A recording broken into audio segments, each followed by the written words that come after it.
Hi guys, welcome to this video on Act 5, Scenes 4 and 5 from Macbeth.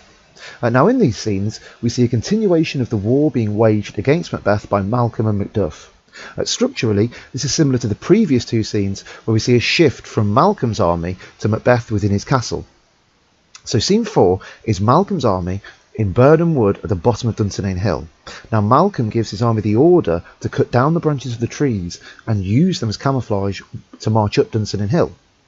This makes the witch's prophecy from Act 4 come true as Macbeth looks out on the hill and appears to see Birnam Wood marching up Dunsinane Hill.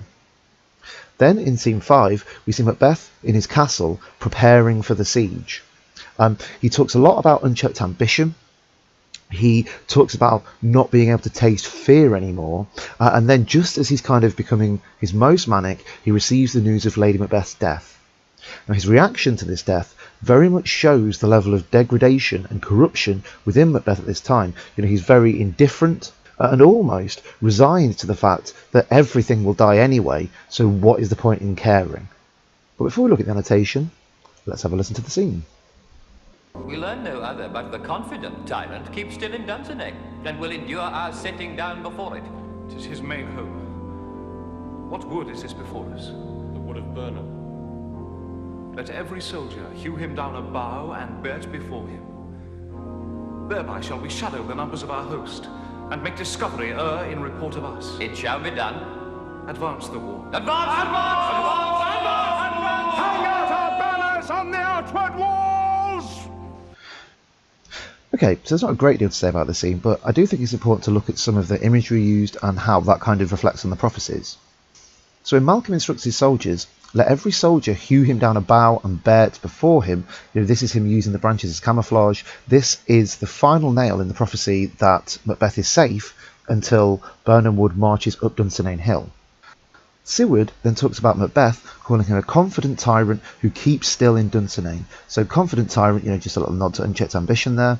And the fact that Macbeth is not retreating, but at the same time, Macbeth isn't coming out to fight them face to face. He's holding the castle and trying to start a siege. Then Malcolm shows that there is no love for Macbeth. He says none serve him with but constrained things whose hearts are absent too. So this is him saying that no one serves Macbeth who really loves him or really cares for him.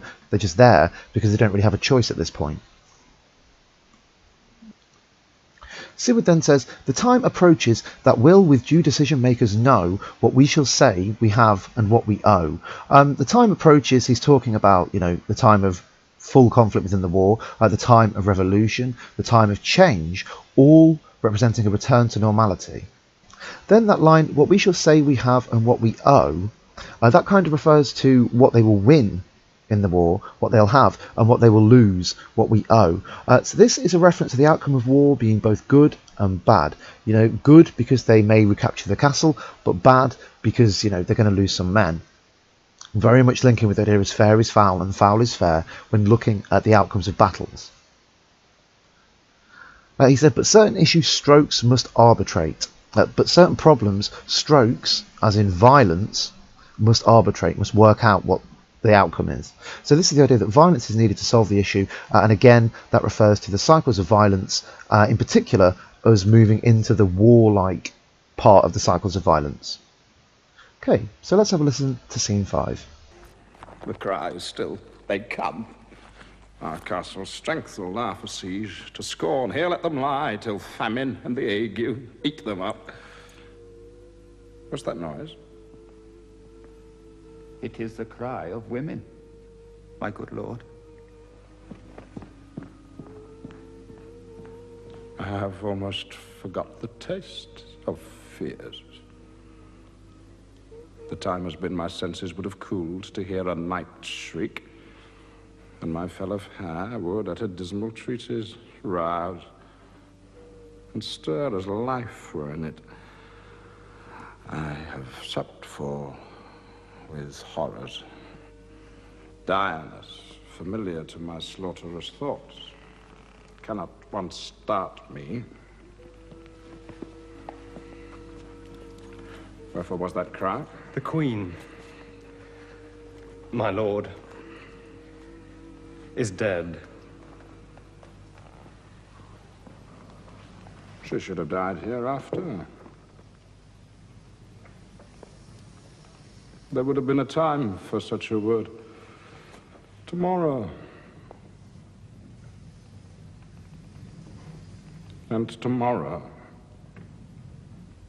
And tomorrow. Creeps in this petty pace from day to the last syllable of recorded time. And all our yesterdays have lighted fools the way to dusty death. Out, out, brief candle. Life is but a walking shadow. A poor player that struts and frets his hour up on the stage.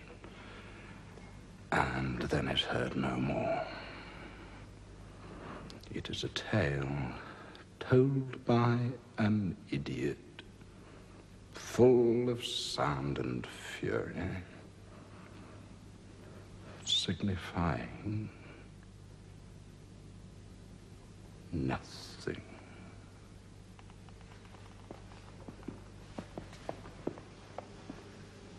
It comes to use thy tongue as story quickly. Gracious my lord, I should report that which I say I saw, but know not how to do it. Well, say it, sir. As I did stand my watch upon the hill, I looked toward Burnham, and anon methought the wood began to move. Liar! And slave! Let me endure your wrath, if it be not so. Within this 3 mile may you see it coming. I say, a moving grove. If thou speakst false, upon the next tree shalt thou hang, alive, till famine cling thee. If thy speech be sooth, I care not if thou dost for me as much. I pull in resolution, and begin to doubt the equivocation of the fiend that lies like truth.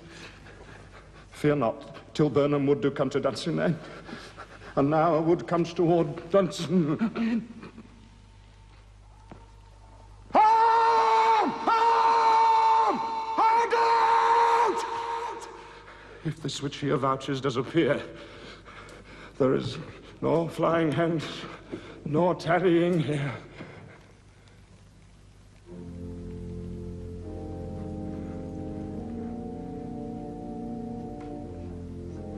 I begin to be weary of the sun, and wish the estate of the world were now undone. Bring the alarm bell! Blow, wind! Come, rack! At least we'll die with harness on our back! Okay, so let's have a look at the annotation.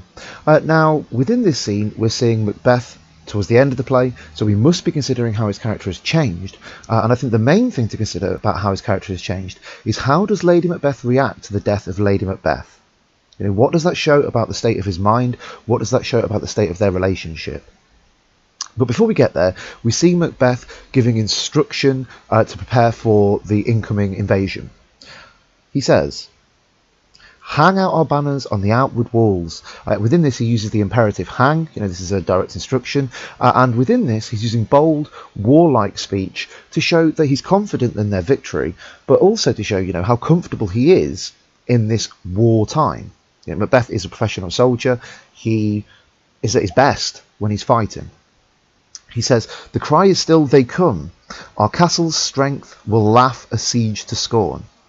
So he personifies the castle here, talking about it having strength and laughing at the siege, showing how he believes this castle offers him protection.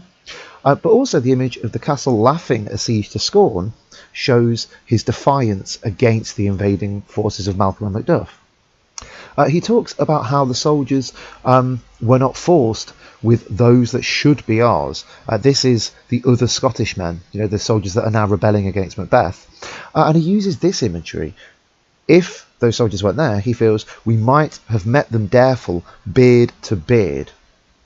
This is that he wishes they could have fought a proper battle, you know, if they could have just gone out from the walls and fought the soldiers face to face. But note the use of beard to beard. That's quite a masculine image, again, linking masculinity and violence. However, this masculine image is juxtaposed through the stage direction that the audience should hear a cry within of women.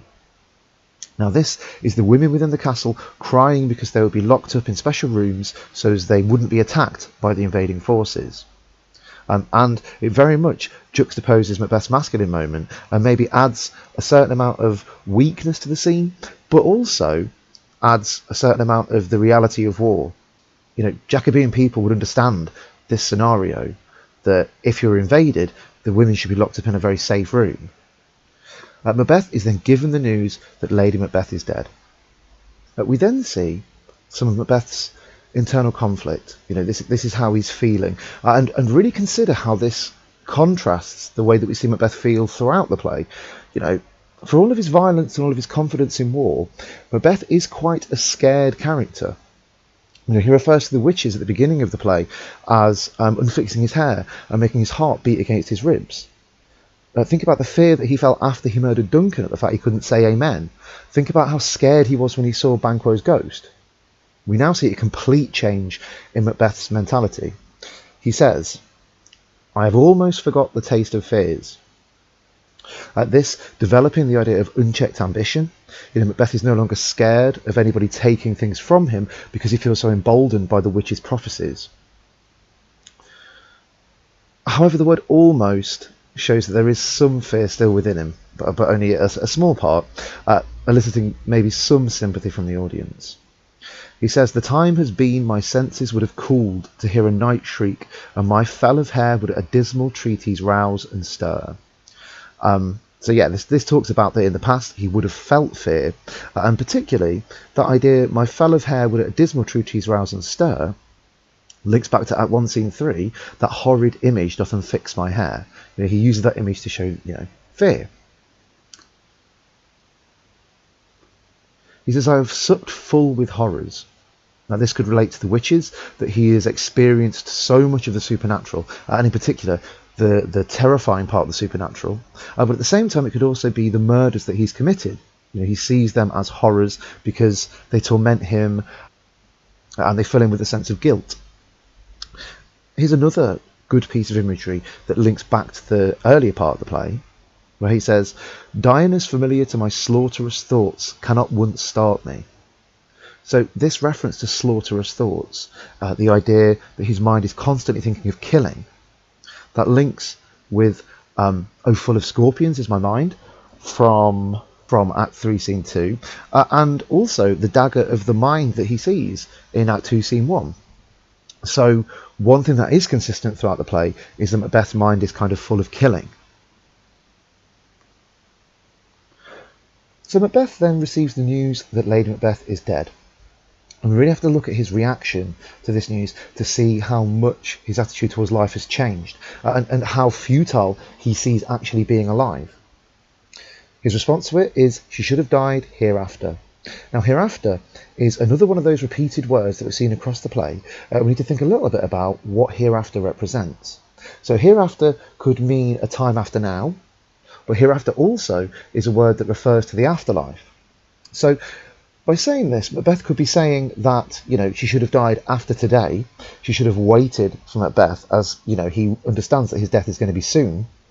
And he's seeing Burnham Wood marching up Dunsinane Hill. But at the same time, it could be that she deserves to have died. You know, that life for her was so traumatic and painful that she needed to be in the afterlife. She should have died hereafter. She should have gone to the afterlife. He says there would have been a time for such a word. You know, using this time, another motif within this play. And is this a time for Macbeth's mourning? Does he wish that there was a time when he could actually care about her death? But at the same time, it could refer to the fact that there's a time for everyone's death. You know, we will all die, and that time, we don't really know when it's going to be. He says tomorrow and tomorrow and tomorrow. Just to make a note, that's rule of 3, the corruption of the witches and all that kind of stuff. But at the same time, tomorrow is another repeated word we've seen within this play. And tomorrow very much represents a time that never really arrives. we put things off for tomorrow, and those things never get done. So in this way, is this Macbeth asking whether another day would be as futile as her dying today?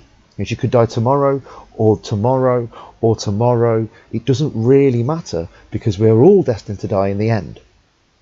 And also, by using polysyndeton within this, the use of and, it really drags out the sentence, makes it seem like life is just a crawl towards the end. We're all just living our tomorrows and our tomorrows and our tomorrows. He says that tomorrow creeps in this petty pace, creeps and petty pace again, linking to the idea that life is just a crawl towards the end, from day to day, again linking with that idea, but also showing that life is boring to him, that life no longer has any meaning to him. And we could ask, is this a consequence of unchecked ambition? If a person is given everything that they want, what joy can they find in life anymore? And he says, and all our yesterdays have lighted fools the way to dusty death. This is the idea that the path of all lives leads to death. All of our yesterdays. And note, he doesn't say all of my yesterdays, all of our yesterdays. This is him very much instructing the audience on his attitude towards death. He says, out, out, brief candle. The candle representing life, and the blowing out the candle representing death. Life's but a walking shadow, a poor player that struts and frets his hour upon the stage. And this is like the idea that life is not real. He refers to life as a shadow, this absence of light that moves through the world and then disappears. He says life is a poor player that struts and frets his hour upon the stage, a player being a word for actor. So this is the idea that we are all like actors fulfilling roles. Nothing is real, nothing has any importance, none of us have any control over any of this, as a message to the audience. But think about the context of him as a character within a play. This is kind of the strongest part of the play that shows Macbeth maybe understands that he is a character in a play rather than a real person, because by talking about players and stages, Macbeth is breaking the fourth wall. That part of the stage that exists between the audience and the action, that separates the audience from that action. He says, it is a tale told by an idiot, full of sound and fury, signifying nothing. So it is a tale. It is a story that is not true, told by an idiot, told by us. Macbeth is calling us idiots for believing in this reality that isn't really there, full of sound and fury, full of anger and hate, signifying nothing. That for all of our living and fighting and conflict and everything like that, life is just not important. Through this speech, Macbeth questions the nature of existence. He believes that life holds no importance and that nothing we can do will be of any value within this world. And because of that, he reveals a belief that life is futile. Now compare that to the brave Macbeth from the beginning of the play. This was a character who was prepared to sacrifice everything to seize the moment and live life to the fullest as king. Now, all that is gone, and he's just ready to die, basically. He then receives the news that Burnham Wood is marching up Dunsinane Hill. The messenger says, "Methought the wood began to move," linking with the prophecy. Macbeth then has a full breakdown, essentially. Note, within his speech, he uses rhyming couplets here, once more talking about the degeneration of his character and his link to the witches, who also use rhyming couplets. He says, "If thy speech be sooth, I care not if thou dost for me as much." So if true, you may as well kill me. He's saying that if that wood is marching up that hill, you may as well just kill me now. I pull in resolution and begin to doubt the equivocation of the fiend. He realises here the witches have equivocated with him. He realises that witches have not told him the full truth in any of their prophecies. He then says, arm, and out, showing that, the war is about to begin. And If this which he avouches does appear, there is nor flying, hence no tarrying here. This is him feeling there's nothing he can do. If the trees are marching up Dunsinane Hill, he's going to die. This is it. It's over. He says here, I begin to be weary of the sun, and wish the state of the world were now undone.